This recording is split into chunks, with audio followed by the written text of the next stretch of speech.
Kwa miaka 10 ya Nadia Mukami, kama mwanadada, ukiwa katika hii katika sanaa kuimba nyimbo, kuna changamoto mingi sana unapitia. Kando na hayo wewe pia unalea pale. Kando na hayo sema your husband pia anauzisha. Tuelekeze kidogo changamoto ya pale mpaka sasa.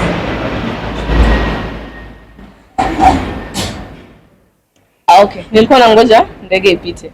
So kwa sababu ameuliza na Kiswahili nitajibu na Kiswahili. So changamoto kubwa sana especially sisi wasanii wa Kenya, nitaongea kama msanii wa Kenya, huwa ni fedha. Hatuna wawekezaji wengi. We don't have a lot of investors. So inabidi kwamba you have to know how to split your money. Wale watu ambao zile shows ambazo unapata ama kazi ambazo unapata ndio you have to make it work. Tofauti na tuseme wasanii kutoka Congo, wasanii kutoka Nigeria ambao ndo mimi najua, ambao mimi nimeinteract na watu ambao wamewekeza pesa kwenye industries zao. So hapa Kenya hakuna wawekezaji wa muziki wazuri. So hiyo ndo changamoto kubwa. Imagine umeenda umelipa show, hiyo show inafaa ilipe music videos, hiyo show inafaa ile watoto, hiyo show inafaa. Being a musician is very expensive. Hii nywele ni mtu nimelipa, makeup ni mtu nimelipa, hii outfit nikivaa leo kesho nikirudia mtantukana. So it's very expensive. Hiyo ndo changamoto kubwa zaidi. Then being a gig economy, sekta yetu inaharibiwa Kiswahili jamani. Inaharibiwa na factors nyingi sana. So for instance sasa tukiwa the election period, unapata watu wengi wanashikilia pesa. So gigs haziko kwa wingi. Watu corporate hawatoi pesa kwa sababu wanaogopa how the election period is going to be. Hata the period after elections unapata pia watu wanashikilia pesa. So unapata most of the time being a gig economy, una smile kwa nini? Being a gig economy inabidi, yani what comes on the table is what you have to work with. La mwisho, changamoto ya mwisho naweza nikasema sisi wanawake, kwetu sisi kama wanawake inakuwa ni vigumu sana kucompete na the guys. Unaweza pata tu maybe una hits hata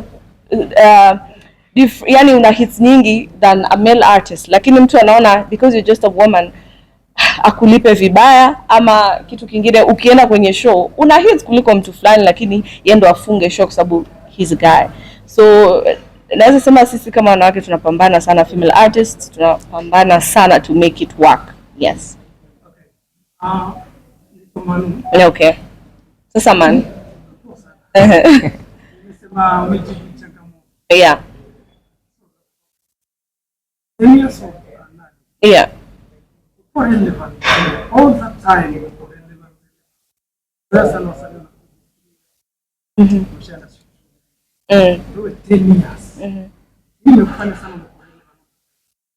Number one is sema, I don't know kama nitakuwa na brag, but the focus has always been there. Changamoto ni nyingi. Going through postpartum, kujifungua na bado you go back to work is not something small. I'm telling you. There are times natoka klabu kuperform, naenda kubreastfeed, naenda kunyonyesha, na nabidi na kesha. In the next morning lazima nipeleke teme mtoto wangu shule. I have to be present to both my kids, and I still have to run a career, I still have to run a business. So naweza nikasema the focus, reminding myself why I'm here. Alafu kitu kingine, mimi si mtu ambaye nakatika moyo haraka.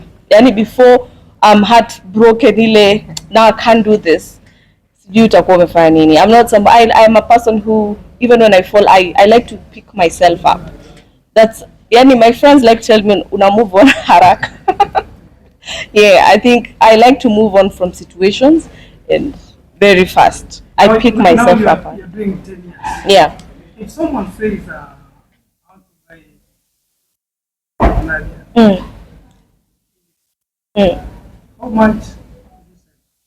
That's why I don't like to discuss figures, especially kama shows tunacharge kwenye media ama on social media. I think that is more of a privatized conversation, because that's how you break. That's when unasikiaga DM for prizes. That's how you break jokers. So ndo mtu mwenye ako serious anaweza kukufuata on the right channels. So in terms of kupeana pricing za vitu zangu. I'm not somebody mwenye nasemaga vitu hivyo. Yes. Naitwa Chic. Yeah, okay. Sasa Chic. Question. Yeah. One, being in the industry for 10 years. Yeah. A woman. Yeah. And I don't remember any time Nadia made a studio. Yeah. At least not even one that I know. Yeah. Speaking of some of the women,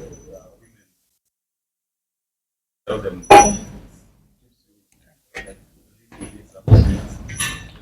One question. Two. On the 1st of August, first my fans were expecting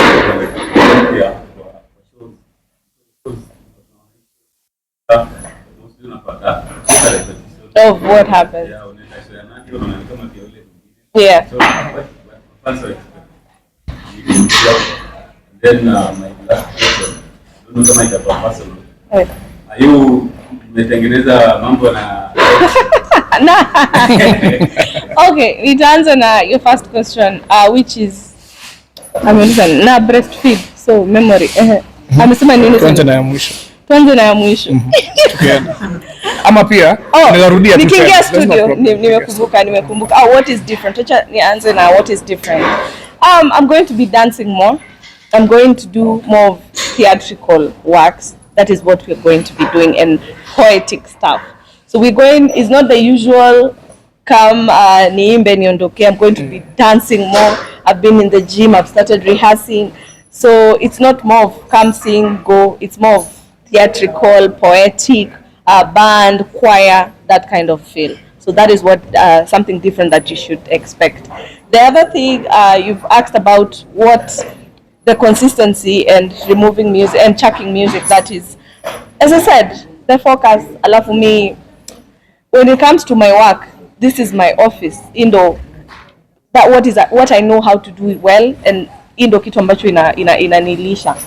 So I think I put my all into it, and hata nikienda studio na juanga, there can be a bad day in office. Naweza nikatoa nyimbo ukasema wewe mwenyewe ukasema Nadia hapa hapana, I don't like that topic, I don't like this. It's usual because you can't sing about the same thing. So you have to keep releasing.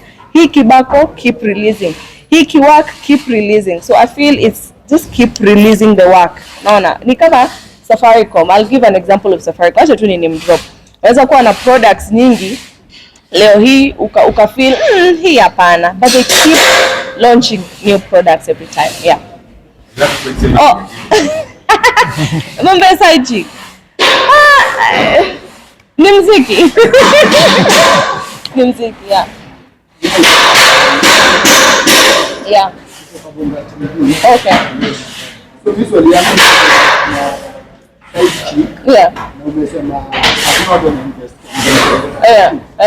So mzee amesema Chic yeah. Umekateni. Yeah. Unafikiri ukitafuta kasa hivi wako msipita kwa rahisi hamna kilaji. Side. Kutafuta side nayo hapana. I'm very focused. Nina vitu nyingi za kufanya. Nitatoa wapi hiyo time? When it comes, swali yako sijaelewa vizuri. Nasema Kenya tuko na the biggest disadvantage to investors, yeah. Yeah. Watu kushuki kwa na mbamba pale mahali zidi tena rahisi.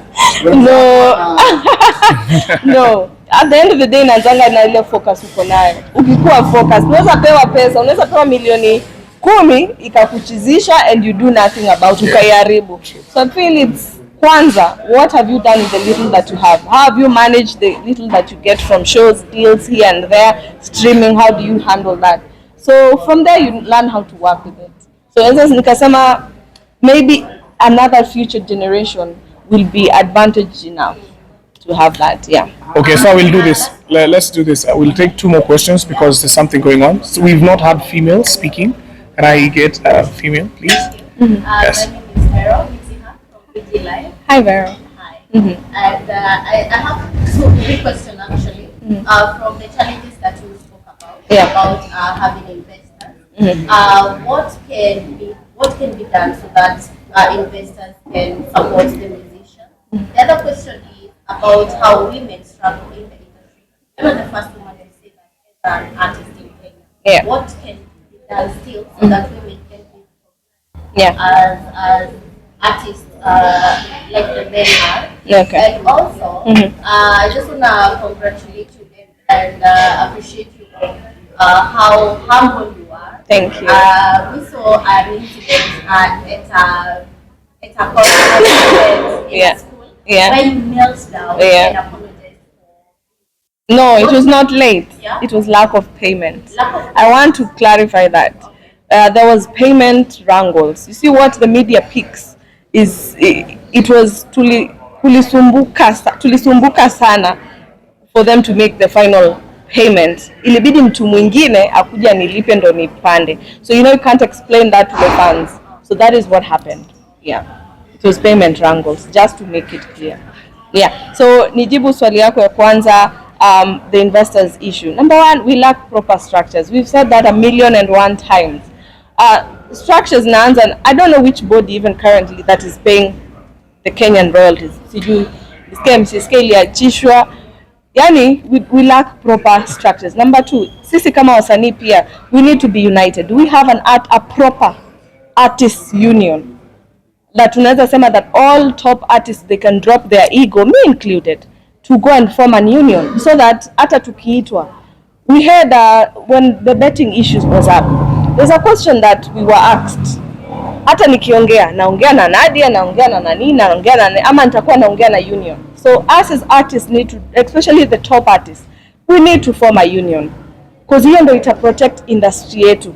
Ita protect longevity in our industry. So we lack proper structures, artists, we lack a proper body to speak, whereby if you know you are a Kenyan musician, you need to be part of it, so that tukikuwa na issue, how can we negotiate about betting? How can we negotiate about the alcohol issues? How can we negotiate about pricing range, standard pricing range?